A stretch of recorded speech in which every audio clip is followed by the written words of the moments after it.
Okay, so let's move on to question number 4 of this transformation series. So here we have two triangles A and B, as we can see on the diagram.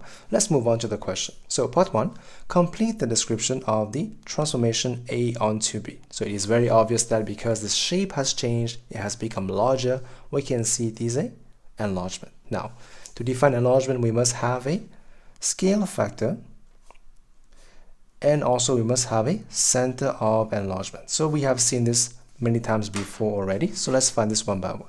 Now, this is A to B. So this became this. As you can see, it was 1, it became 3. So we have a scale factor of 3. Now the center, as we have seen before, pretty easy. We just have to join two corresponding points to find that center. So for example, joining this with this, that will give you the line, a horizontal line in this direction, right? Okay, that's the first one. And let's say we join this with this because these are two corresponding points. Let's see what happens. So this will go in this way, and it seems that to join in this way. So they meet at this point, and this point of intersection will be the center of enlargement. That will be 4, 2, 4, 2. This is 2 marks, very easy. Now for part B, the triangle A is mapped onto a triangle C. Now, so we have A now, it goes on a triangle C by a reflection in this line. So pretty simple, pretty straightforward. So what can we do? We can just draw this line. Y equal to minus x will be in this direction. Right, so let's do that. That is the line y equal to minus x. So that's the first step. So we know exactly in what line we are trying to reflect that shape. Now reflection, pretty easy. We just have to count the distance equally on both sides. So this point will become, this was 1 and half, so half and 1. This was 1, 2, so 1, 2. And this is 1, 2, 3, 1, 2, 3. So try again. 1, 2, 3, 1, 2, 3. So this one, as you can see, this will have to be the shape of that triangle C. So this is pretty easy for your 2 marks. Now again, if you want to try the matrix option, it is also possible. Let me show you how to do this. Now same concept. To do matrix, we use matrix times object is equal to image.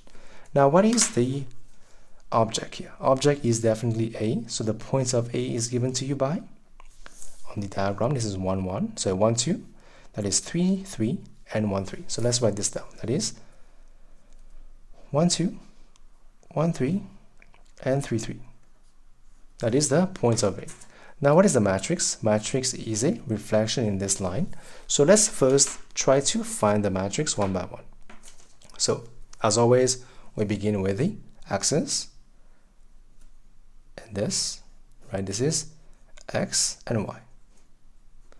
So this is the first point we look at, which is 1, 0. And then we have to look at this point. This is 0, 0, 1. Sorry, 0, 1.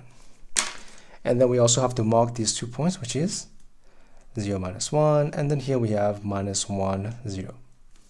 Okay, so now the line y equal to minus x will be a line in this direction, right? Okay, now the idea is that we have to begin with this point as always.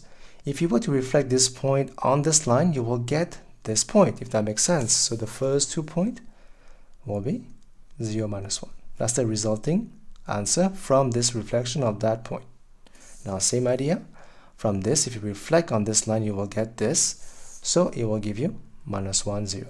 So this is the matrix that represents the reflection in the line y equal to x. Now next one, replace back in your main formula. Matrix is 0, minus 1, minus 1, 0. Multiply by object 1, 2, 1, 3, 3, 3. Okay, so that will give you what? Let's see.